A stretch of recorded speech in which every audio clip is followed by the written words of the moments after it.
Hai semuanya, ketemu lagi dengan saya Yusdila Sutianto. Kali ini saya ingin membahas tentang mekanisme pertahanan ego yang tema-tema ini dipelopori oleh Sigmund Freud. Nanti kita akan lihat bagaimana kajian-kajiannya ya. Oke, stay tune ya, simak. Oke, kita coba dengan pengertian dulu. Mekanisme pertahanan ego adalah strategi psikologis yang dilakukan untuk mempertahankan citra diri. Istilah ini dicetuskan oleh Sigmund Freud, seorang psikoanalis dari Austria. Menurutnya, tiap orang pasti memiliki mekanisme pertahanan egonya tersendiri yang dipengaruhi dari pengalaman ketika bertumbuh dewasa. Sebagian besar mekanisme ini bersifat unconscious atau di bawah sadar, sehingga sukar dinilai dan dievaluasi secara sadar. Ini menurut Sigmund Freud. Bagaimana mekanisme ini bekerja? Yang pertama, beroperasi pada level tak sadar, selalu menolak, memalsu atau memutarbalikkan kenyataan, mengubah persepsi nyata seseorang sehingga stimulus menjadi kurang mengancam. Jadi, ya tadi, di pikiran bawah sadar dan ngejagain orang. Beberapa pengertian mekanisme pertahanan ego menurut beberapa ahli, gitu ya. Menurut Wolff, mekanisme pertahanan ego adalah proses tidak sadar yang dipakai untuk melindungi diri dari kecemasan, anxiety ya. Mekanisme pertahanan ego adalah reaksi individu terhadap stres yang mengancam perasaan, kemampuan, dan harga diri. Ini menurut Maramis. Yang ketiga, menurut Suharto Harjan, mekanisme pertahanan ego adalah mekanisme khusus yang bertujuan melenyapkan penghayatan ansietas yang tidak enak. Lagi-lagi, tujuan dari mekanisme pertahanan ego untuk melindungi kecemasan. Untuk melindungi seorang dari kecemasan gitu ya. Apa itu ego? Kita coba lihat dulu nih ya. Ego adalah satu-satunya wilayah jiwa yang berhubungan realitas ya. Ego adalah aku atau diri. Ego tumbuh dari id atau instinct drive selama masa bayi dan satu-satunya sumber komunikasi dengan dunia eksternalnya. Ego diatur oleh prinsip-prinsip yang berusaha menjadi substitusi bagi prinsip kesenangan atau id. Ya. Seperti kita ketahui ya, nanti ada bahasan super ego, tapi sekarang kita ngomongin itu. Ego menjadi pembuat keputusan atau cabang eksternal kepribadian manusia. Ego lalu menggunakan mekanisme-mekanisme pertahanan untuk membela diri melawan berbagai macam kecemasan dalam hidup. Oke. Ego adalah bagian sadar yang berusaha menghadapi realitas dunia di sekitar kita. Ego adalah cara kita melihat dunia sendiri dan cara kita berpikir atau menganggap bagaimana orang lain melihat kita. Ego adalah kepribadian kita. Ego adalah aku. Ego adalah bagian dalam diri kita yang tumbuh bersama tumbuh kembang kita. Oke, ini beberapa catatan penting ya tentang mekanisme pertahanan ego. Penggunaan yang berlebihan dari mekanisme pertahanan untuk melindungi diri dari perasaan cemas ancaman disebut dengan neurotik. Jadi kalau misalkan terlalu lama menggunakan mekanisme pertahanan ego nggak bagus juga gitu ya. Walaupun itu ada baiknya. Pada umumnya, setiap orang menggunakan mekanisme pertahanannya saat berinteraksi dengan realitas eksternalnya, jelas. Penggunaan mekanisme pertahanan yang sepantasnya adalah sesuatu yang mutlak dan bersikap normal. Sebab tujuan dari mekanisme pertahanan adalah untuk melindungi ego dan mengurangi kecemasan yang diperlukan setiap orang. Ya, jadi setiap orang punya ego. Kecemasan yang dimaksud adalah rasa takut, yang mana sesungguhnya tidak terdapat berbahaya, karena bahaya bisa jadi datang dari dalam diri sendiri. Ini beberapa klasifikasi pertahanan ego. Yang pertama ada 4 ya. Ada 4. Yang pertama adalah pertahanan ego yang sifatnya narsistik atau patologis. Pertahanan ego yang immature, tidak matang. Yang ketiga adalah ego yang matang sampai nanti yang neurotik. Nah, mungkin nanti di perjalanan penjelasan saya tidak mengklasifikasi dengan jelas, hanya menurut saja apa ego-egonya. Tapi kalau misalkan dilihat nanti, oh ini bagian dari ini loh, gitu ya. Bagian dari pertahanan sifatnya neurotik, ya berarti itu penjelasannya. Oke, yang pertama nih, denial. Denial adalah menghindari kenyataan dan secara sadar menyangkal adanya kenyataan tersebut. Ia menyangkal realita yang dapat menimbulkan rasa sakit, malu atau cemas. Contohnya nih, seorang teman hamil di luar nikah, tapi dia masih kuliah di sekolah swasta dan dia berpura-pura bahwa dirinya tidak hamil. Lalu sampai satu ketika dia ketahuan. Jadi seakan-akan dia tuh nggak punya masalah, denial tuh. Akhirnya dia melakukan sesuatu. Banyak juga kok kasus seperti ini, misalkan orang punya masalah akhirnya larinya ke narkoba, minum-minuman keras. Jadi untuk menghilangkan sementara masalah yang sering dihadapinya. Nih, denial ini sering kita lihat dalam tema-tema yang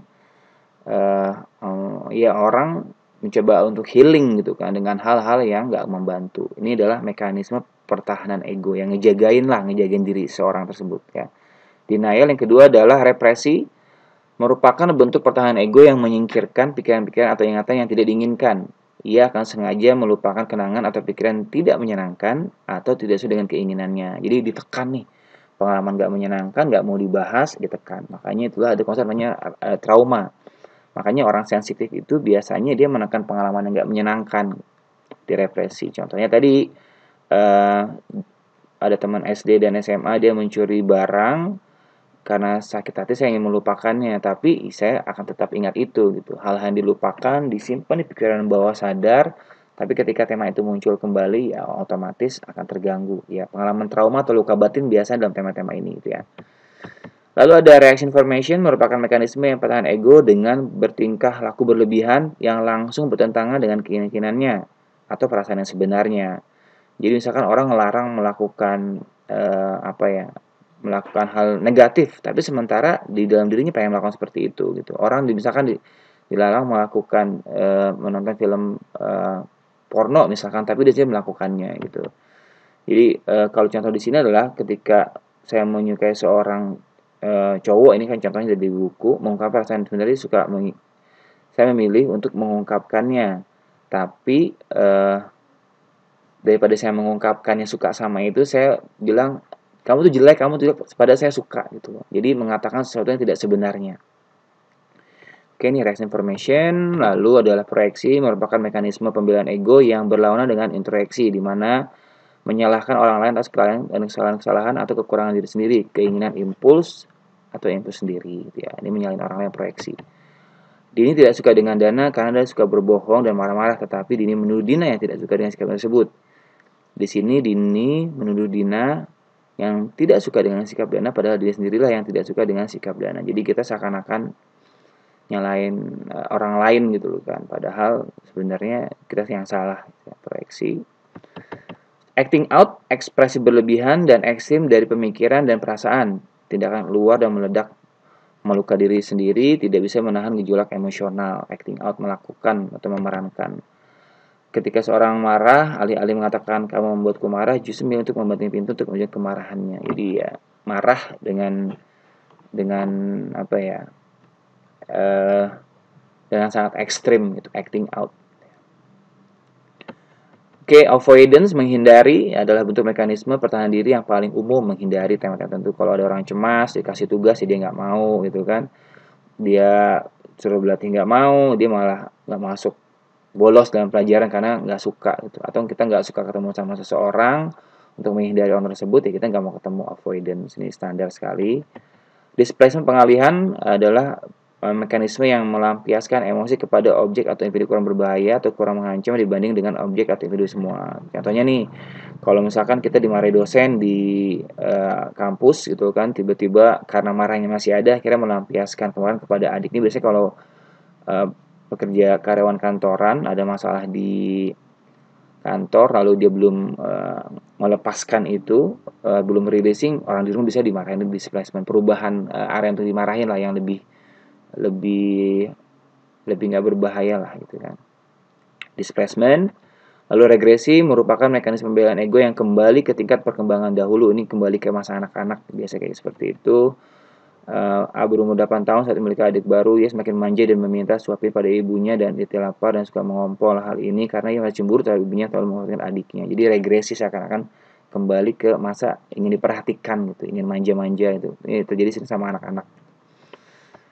Rasionalisasi, mekanisme pembelaan ego yang memberi keterangan bahwa sikap atau tingkah lakunya menurut alasan yang seolah-olah rasional sehingga tidak menjatuhkan harga dirinya. Jadi merasionalisasi sebuah hal gitu ya.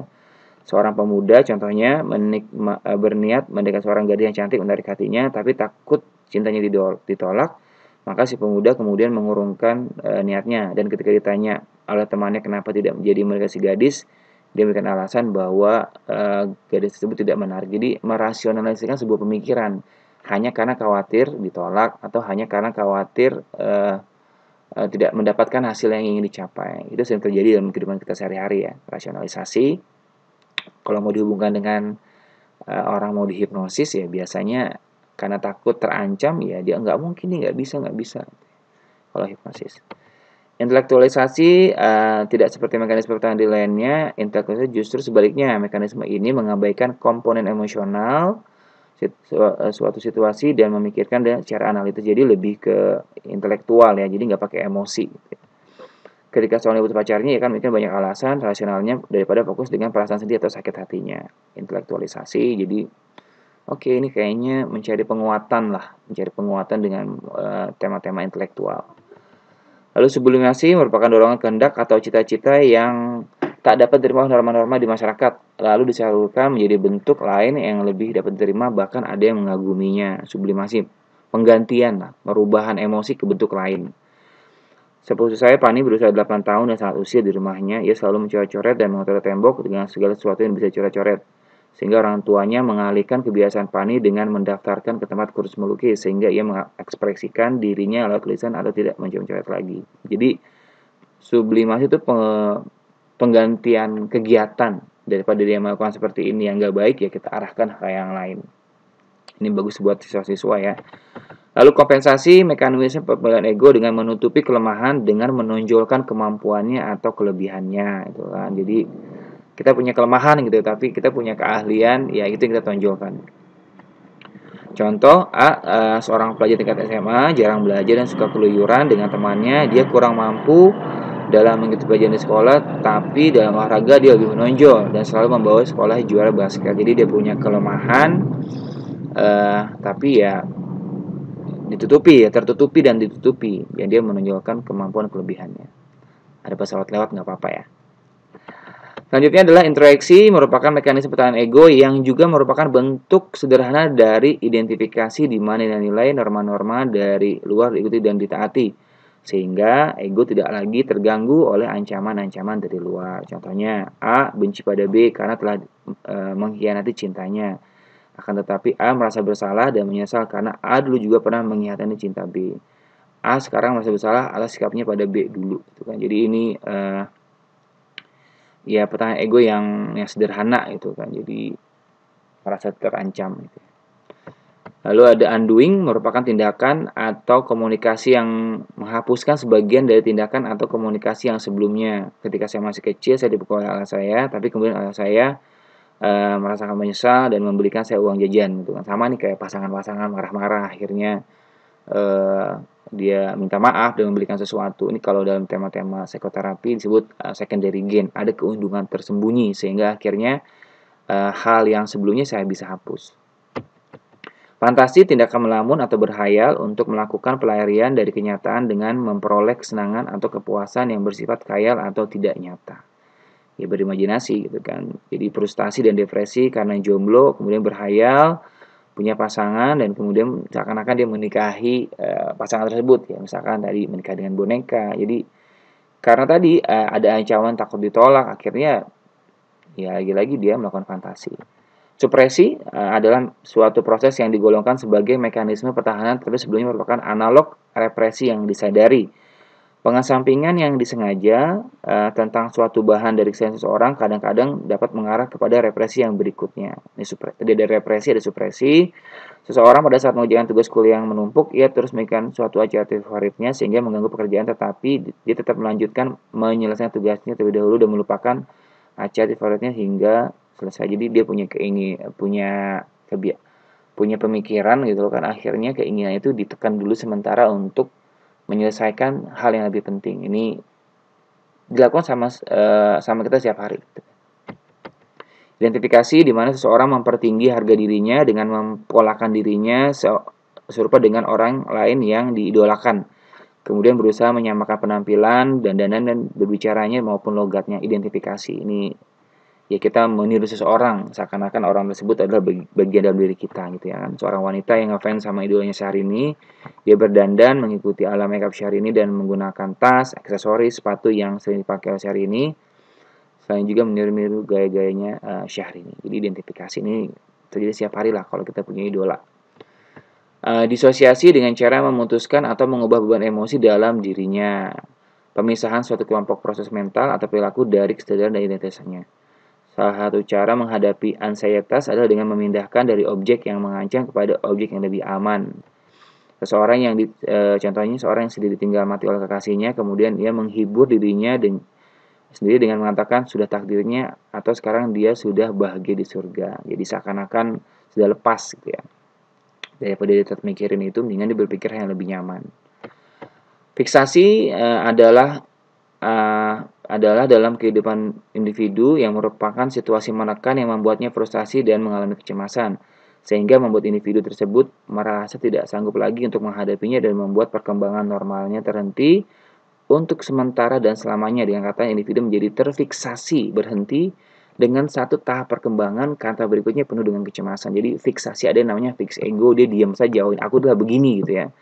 Dan nanti kalau dalam dunia psikoanalisis ada gitu, fix ego, ada fix di masa anal, fix di masa oral, fix di masa laten, sehingga menyebabkan terhenti. Itu bagian dari personalitinya.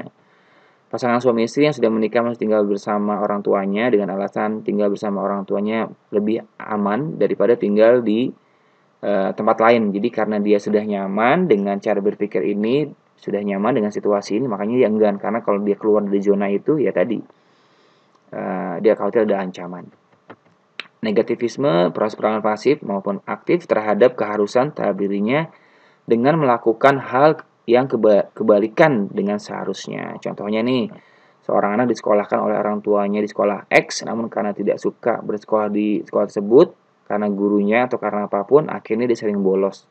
Jadi belum ada kemampuan beradaptasi, akhirnya berpikir negatif-negatifnya saja. Oke, ini juga adalah mekanisme pertahanan diri ya, karena dia takut terancam ditolak dengan lingkungannya, takut ditolak dengan teman-temannya, ya daripada aku belum bisa beradaptasi ya aku mendingan bolos. Assertiveness ini mungkin bagian dari mekanisme pertahanan ego yang mature, yang matang, karena tujuannya adalah mengekspresikan secara sehat, membuat orang mengutarakan apa yang dipikirkannya dan dirasakan secara spontan dan tidak menyinggung. Jadi ini komunikasi nih udah mekanisme ego yang komunikatif. Jadi dia ngomong kalau nggak suka ya nggak suka. Jadi kalau orang dibully, ya dia bilang, aku nggak suka, daripada diam saja kan. Karena kalau misalkan dia dibully, dia diam saja, itu berbahaya juga. Dia ngomong, aku nggak suka dibully, karena kamu memperlakukan saya tidak sewajarnya. Ini penting. Ini juga bagian dari mekanisme pertahanan diri yang matang. Konversi, mekanisme konflik emosi yang diekstrim keluar, itu kan. Seseorang yang sedang stres, dan dia marah-marah, atau berolahraga. Makanya kalau dalam lingkungan sosial gitu kan, ada orang marah-marah, gampang emosi, bisa jadi di rumahnya banyak tekan-tekanan gitu, atau ada banyak masalah-masalah belum selesai dalam hidupnya. Jadi kalau ada orang marah sama dulu, jangan terpancing kita, bisa jadi dia tadi ada emosional yang belum beres. Anticipation, perencanaan yang cermat atau antisipasi akan adanya ketidaknyamanan atau kemungkinan hasil yang mengecewakan. Jadi mengantisipasi gitu ya. Seseorang yang menyiapkan cara alternatif jika apa yang diharapkan tidak tercapai. Ini yang mature, yang matang. Bagus, antisipasi juga bagian dari pertahanan ego. Affiliation yang mencari dukungan untuk membenarkan tindakan dan pendapat. Ini contohnya adalah seseorang yang butuh support karena ancaman, maka dia akan mencari orang lain untuk membantu menguatkan pemikiran dan perasaannya. Jadi ego support ya. Lalu aim inhibition, mengganti tujuan yang tidak dicapai dengan aktivitas lain. Jadi kalau misalkan kita gagal, jadi kalau digambar ini orang gagal gitu kan menjadi seorang princess, itu akhirnya dia lebih suka menjadi seorang hairstyle misalkan. Contoh ini kayak gini ya. Jadi gagal, daripada dia fokus ke situ, ya kita cari hal lain. Altruism, menangguhkan atau menganggap tidak penting kebutuhan atau minat pribadi dibandingkan dengan orang lain. Jadi kita fokus pada orang lain gitu. Ini juga nggak bagus gitu. Jadi sebaiknya dikurangi gitu kan. Seseorang yang lebih mementingkan kebutuhan orang lain dibandingkan diri sendiri. Humility, mekanisme yang menjadikan seseorang menurunkan standar dirinya dan mengorbankan gengsi agar mendapatkan belas kasihan dari orang lain. Jadi kita merengek lah ya, merengek untuk mendapatkan sesuatu dari orang lain. Ya sebenarnya itu kecemasan juga gitu kan. Dengan cara merengek lah itu kita bisa mendapatkan apa yang kita inginkan. Seseorang yang sedang berharap mendapatkan sesuatu karena takut gagal, maka ia menurunkan standar dirinya tadi, ya dengan cara menangis misalkan, dengan cara merengek-rengek, memohon-mohon, gitu ya. Ya tadi agar dengan harapan dia bisa mendapatkan apa yang diinginkannya. Idealization, mekanisme seorang fokus pada hal ideal, gitu ya. Seorang yang berusaha mencapai idealisme pada diri sendiri, boleh ya boleh. Isolation memisahkan pemikiran agar tidak mencampur dengan pemikiran lainnya, tapi dalam tahap yang ekstrim. Isolasi itu seakan-akan nggak mau menerima masukan dari luar gitu kan, jadi close minded, nggak open minded. Seseorang tidak mau membahas suatu tema karena ingin fokus dengan aktivitas yang lain, dan dia menutup diri dan enggan berkomunikasi dengan dunia luar gitu. Isolasi, yang mengisolasi diri gitu ya, jadi dia nggak mau menerima pikiran dari luar. Passive aggression juga ketahanan mental, memendam kemarahan dan mengekspresikannya ke dalam bentuk lain gitu ya. Seseorang yang sedang emosional, maka dia mencari orang untuk diajak berkelahi, gitu. Bisa seperti itu gitu kan. Nah, pasif, diem-diem, tiba-tiba meledak gitu. Itu juga diperlukan, karena kalau dia pendam itu berbahaya. Self-serving bias, melindungi dari kecemasan akibat kritik, itu ada tuh. Makanya orang-orang yang tingkat sensitifnya tinggi, biasanya dia akan memasang wajah yang nggak nyaman gitu loh kan.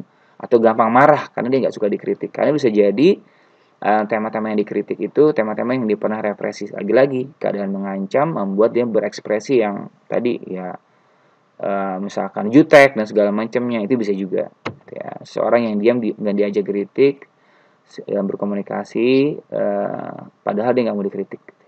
Self-serving bias. Social comparison, mekanisme menjadikan diri kita lebih baik dengan membandingkan diri kita dengan orang lain yang mengalami situasi lebih parah. Jadi kita dalam kondisi yang nggak oke, ada lagi ke orang lain yang lebih nggak oke. Itu juga mekanisme pertahanan ego yang membuat diri kita sebenarnya lebih nyaman gitu. Kayak boleh ya boleh saja. Yang nggak baik adalah seakan-akan jadi model ini toxic positivity gitu. Kita berpikir positif padahal kita juga nggak dalam keadaan nggak nyaman gitu. Jadi bolehlah untuk membuat diri lebih baik. Seseorang yang merasa menyamakan diri dengan membandingkan orang lain dengan keadaan yang lebih menderita. Oh, dia tuh lebih susah hidupnya dan segala macamnya. Jadi aku lebih bersyukur. Itu juga boleh untuk membuat diri nyaman. Splitting, pemisahan yang biasanya mengacu pada pertahanan yang tidak matang, di mana pandangan terpolarisasi tentang diri sendiri dan orang lain muncul karena konflik emosi yang tidak tertahankan. Contohnya nih, kita menyuruh pasangan kita keluar rumah gitu kan, tiba-tiba karena ada perasaan mood yang gak nyaman, akhirnya ada bagian dari kita jangan keluar, nggak boleh gitu kan. Jadi kita ngerubah persona yang kita munculkan karena ada bagian dalam diri kita yang malah terancam gitu loh kan. Berpindah. Splitting itu bukan dalam tahap-tahap yang ekstrim ya, yang misalkan orang berubah kepribadian ganda, bukan, tapi lebih ke persona yang dimunculkan untuk melindungi sesuatu dalam dirinya. Compartmentalization ini juga mirip-mirip, ini terpisah dengan diri sendiri atau alter ego, dua ego yang bertolak belakang. Jadi mirip-mirip dengan splitting, tapi jauh lebih lebih neurotik lah kalau compartmentalization ini mekanisme pertahanan di mana seorang secara mental memisahkan pikiran, emosi, atau pengalaman yang saling bertentangan untuk menghindari ketidaknyamanan atau kontradiksi. Contohnya nih, seseorang yang dikenal jujur membina keluarga, misalnya, namun ternyata mempraktikkan cara-cara kotor dalam bisnisnya.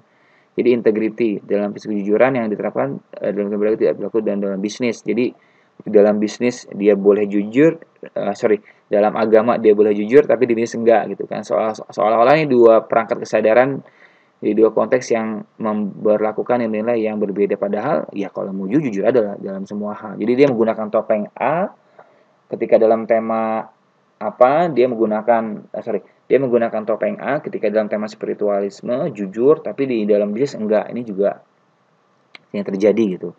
Bahwa siap kita kan menggunakan persona-persona itu, menggunakan topeng-topeng itu ya. Ya kita menggunakan ego state lah untuk membuat diri kita menjadi nyaman. Terakhir, sebenarnya banyak gitu. Saya belajar dari sekitar 40 gitu kan. Tapi kalau semuanya nanti kepanjangan, yang adalah humor. Ini juga mekanisme pertahanan ego. untuk mengurangi emosi negatif dengan melihat hal yang lucu atau komedi. Ini penting sekali nih. Kalau saya suka bercanda gitu kan, jangan kalau kehilangan selera makan masih boleh gitu kan, tapi kalau kehilangan selera humor itu berbahaya.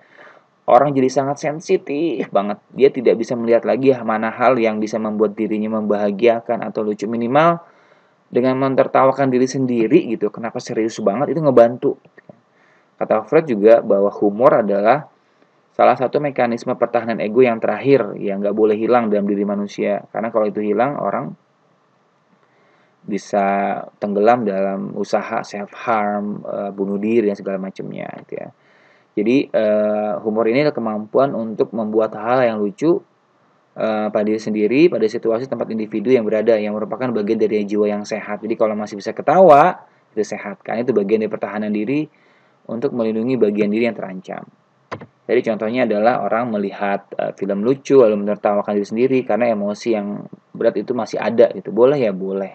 Itu lebih baik dibandingkan melakukan hal lain gitu, minum minuman keras dan segala macamnya. Ya lebih baik tertawa saja. Misalkan lihat stand up komedi itu boleh. Kesimpulannya adalah semua mekanisme pertahanan melindungi ego terhadap kecemasan. Pengetahuan mengenai mekanisme pertahanan ego berguna dalam mendapatkan gambaran tentang terbentuknya psikopatologi dan bagaimana cara seorang mengatasi problemnya. Ya, jadi kalau Anda sudah tahu tentang mekanisme pertahanan ego, pada akhirnya Anda bisa cari cara gitu kan, cari alternatif cara bagaimana bisa keluar dari situasi yang mengancam ini. Ya, bisa ketemu orang, bisa berkonsultasi, bisa ngobrol sama teman dan segala macam. Jangan menyadari mekanisme pertahanan yang muncul, ya kita juga bisa tahu kapan harus stop itu, karena semakin lama kita bertahan dalam satu tema saja gitu kan di ego, ya itu kurang baik. Itu sekian dari saya. Terima kasih sudah mau menyimak. Saya tahu ini video cukup panjang, jadi ini sebagai bahan belajar saya juga sebenarnya untuk mengingat kembali tema-tema tentang mekanisme pertahanan diri ini. Sekian dari saya, terima kasih. Boleh like, komen, subscribe, atau share kepada teman-temannya. Sampai ketemu lagi dalam video selanjutnya. Wassalam.